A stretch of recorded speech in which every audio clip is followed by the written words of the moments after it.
What is up, Earthnoids and Spacenoids? I am just a simple new type, and we have reached the penultimate episode of our coverage of Neo Zeon. Last time, the team went back into space to find the Nahil Argama, but Bright, fed up with the bureaucracy of it all, took a break while Beecha commands the new ship. In this episode, the team makes it to Side 3. They infiltrate a colony while starting a rebellion on an asteroid. So let's get into this. Mashimer aborts his chase with the Nahil Argama. He knows it is going to Site 3, so they will meet them there eventually. Ilya isn't as optimistic as Mashimer. Beecha wants to murder everyone on Site 3, but they all remind him that doing so would be no different than what Haman did to Dublin. Bright should have left El or Rue in command. As they approach Side 3, the crew spots a shuttle being attacked by old Zaku's. El and Rue head out to handle it. They engage with the old Zaku's. They all have Dodai Kais, giving the old mobile suits some modern-day mobility. Not only that, this team is well-trained. They retreat, claiming their mission is complete. The Argama crew boards the shuttle. They find civilians on board. Also on board are Zeon soldiers that are hiding from the Ayug. Beecha gets an alert that there is another shuttle close by being attacked by the same Zaku's. This time, Judo goes out in double Zeta. He doesn't let them escape this time. Poor Zaku's, they didn't have a chance. He uses missile pods to take out the final Zaku. On board, the ship happens to be the Light Tribe. They run into Sarasa and Rasara once again. Torres wants to treat them as spies for now. Sarasa mentions that there is an evil aura on board this ship. One of the civilians is Haman in disguise. One of her underlings sends out a flare to warn nearby Zeon pilots. As it goes off, the pilots launch in their Gauzoms. They surround the Argama.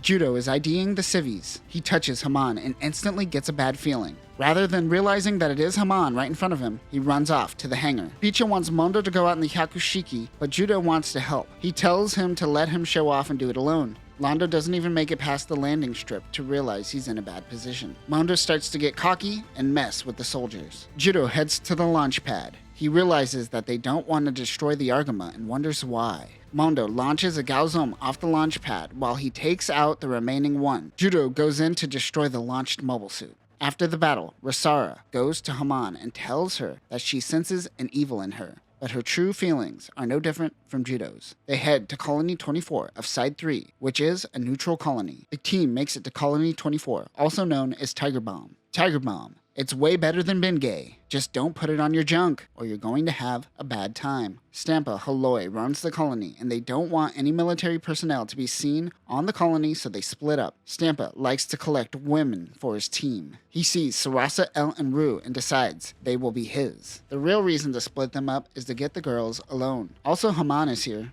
As Judo's team is being transported, it is attacked by a petite mobile. Some random citizens want to take the Gundam, but Judo kicks him in the freaking head and tries to crush him with his own petite mobile. They tell Judo and the gang that they have to steal to make ends meet, or they get sent to the mines. They also tell them that Stampa is going to have sex with all your crew members. It's time for a good old-fashioned cross-dressing episode. The boys dress up like women to break in and save the girls. Stampa is watching the monitor of all the girls. This scene is just missing a bottle of lotion. Gross. Sarasa and Rasara bug Haman about following the light. Proselytizing a religion usually never works. Haman wants to be away from these religious freaks. The boys dressed up as girls to get into Stampa's compound. They notice mobile suits outside being used as statues. They enter and Stampa calls them ugly. He kicks them out but lets Ino stay. Judo knocks out a guard and gets into one of the Gogs outside. He breaks out the girls and begins fighting Stampa's men. One is an Agai guy. The MSN 04N Agai guy is a modified variant of the Act guy. After Zeon forces took over California base during the 1-year war, they created a model with the sole purpose of infiltrating Jaburo.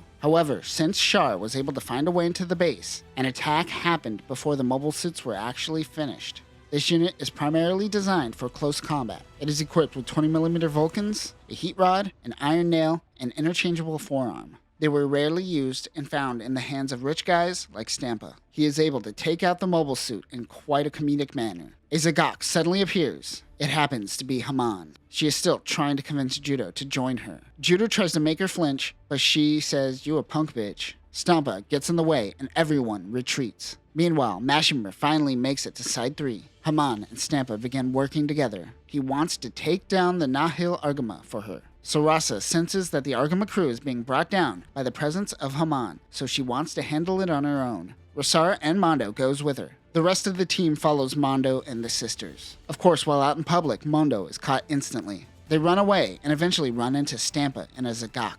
Stampa tries to crush Mondo, but Rosara comes and jumps on top of him. She prevents the Zagak from crushing them, but he trips and destroys a building. Some rubble happens to fall on top of Rosara. She tells Sarasa to protect the people of Moon Moon before she dies. Judo is able to operate a crane and take out Stampa's Zagak. Mondo cries over Rosara and Judo yells out. Haman is able to sense that he is coming. Judo wants revenge, but Sarasa has already found forgiveness and tells everyone else to find peace. Yeah, you are way too mature for this bunch, Sarasa. He runs and meets up with Haman. She literally tells Judo, together we could rule the world as new types. Sweet baby Yoda, that's a Star Wars reference in my Gundam. While talking, Stampa betrays Haman, but that is when the team comes in and Elle does her best Omer impression. As the explosion goes off, Haman runs away. Judo meets up with the team as they are being chased by Stampa's men. Bicha comes in piloting Zeta Gundam. Who the hell is commanding the ship? Hopefully Torres. They continue their escape to be met with Ilya and the Regelgu. They surround Bicha as the rest of the team heads back to the Argama. Oh hey, it's Eno in command. Still better than Bicha. Mondo launches in the Mark II. He is furious and wants revenge on Rosara's death. Ilya realizes that Haman is close by. Elle continues to handle business with the rocket launcher. Mondo destroys the Zagak and kills Stampa. Congrats on not learning Sarasa's lesson, I guess. Ilya finds a flare. It is Haman. She goes to pick her up and take her to Mashimur. Judo heads out to look for the Regelgu, but they have made their escape. Sarasa and the Light Tribe take Rosara back to Moon Moon. She tells Judo that he and Haman are connected and to watch out in the future. They have a moment of silence for Rosara. The team is making their way to Core 3, which is a space colony inside 3 that is being used as Haman's base of operations. They plan on connecting the asteroid Cicero to the colony. This is the Argama team's best opportunity to break in. They use dummy asteroids to get in close and head in using jetpacks. Haman is informed that Kara Soon is making her way to the colony, while Glemy just departed to take out the Argama. Puru 2 launches in the Kubli Mark II. Unlike Puru, Puru 2 uses the Psychomu headset that focuses her new type control. They are able to break into the colony through the hangar. They find new mobile suits along with miners. These miners were forced into this situation and are anti-Zeon. No, not that type of miner, and not forced into that situation, you sick fuck. That is when Kara comes out with a whip. But once she sees Judo, her personality changes. She rubs her boobs in his face. Luckily, she now has 2 soldiers to help out when her personality changes. A girl named Lucina, similar in age to Lena, hands out food. The miners wonder if they could use the Argama crew against Kara.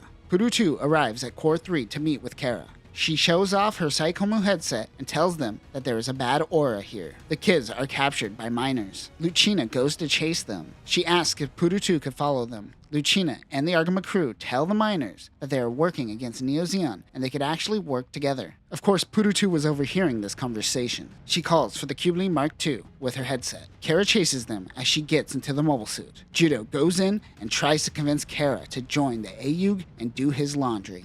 You thought I was making a joke on that one, didn't you? Nope, actual line. Judo tells her that Rosara is dead, and that brings her back to her horny personality. Suddenly, Bicha blasts a hole in the colony. Judo jumps out into space and back towards the dummy asteroid, which contained the core fighter. He transforms into Double Zeta. Kara meets him on the battlefield with the Gamalk. The AMX-015 Gamalk is a mass-produced mobile suit intended for Zeon's new types. Gamalk is one of the most heavily armed mobile suits of its time, with over 20 beam weapons mounted on a mobile suit that is only 25.5 meters. That is slightly bigger than Double Zeta, but very small considering it has more beam weapons than a one-year war battleship. This unit also contains a Psychomu system and has 2 types of funnels. There are 2 mother funnels, which are technically closer to bits than funnels, whereas the child funnels can output 1.8 megawatts and can store 28 of them on the mobile suit. It also has a beam rifle, a beam saber, and a triple grenade launcher. Judo tries to convince her to stop fighting, and she responds by firing all of her beam weapons. Judo runs away as Kara's 2 men come out in Galbadis and snap her out of it. They head back to the asteroid to find out that the miners and Lucina have been kidnapped. It was Puru 2. Cicero finally finishes connecting to Core 3. Puru takes Rue and the girls as prisoners, but they run into a random room, which just so happens to have Minafazabi studying. Meanwhile, the boys are working with the remaining miners. They wonder if they could use the Argama's high mega cannon to disconnect the asteroid. Haman orders Purutu to suppress any uprising by the miners. Purutu can sense that Haman can sense her. She realizes Glemy's true intentions and curses cyber new types. Gazadis are guarding the asteroid. Mondo and Bicha chase them away and cause a distraction. The others launch dummy asteroids to head back to the Argama. Purutu takes Lucina and frees her for saying nice things to Puru. But Kara is watching, and they think Lucina is working with Glemy now. Judo finds Lucina when Purutu flies overhead and begins attacking the mansion. As they are attacked, Haman is also informed that Glemy has begun taking over Axis instead of capturing the Argama. Kara and her men go out to stop Purutu, but she can't use the Gamok to its full potential inside the colony. This is an 80s anime, but Purutu laughs like it's a 60s anime for some reason. Meanwhile, on the asteroid, the miners begin rebelling against Neo Zeon. Judo breaks the girls out of jail. As they escape, they run into Haman. One of Kara's men, Lant, goes to save Haman while the Argama crew retreats. Judo hides the core fighter in the subway system. They head out of the colony to find Bicha and Mondo.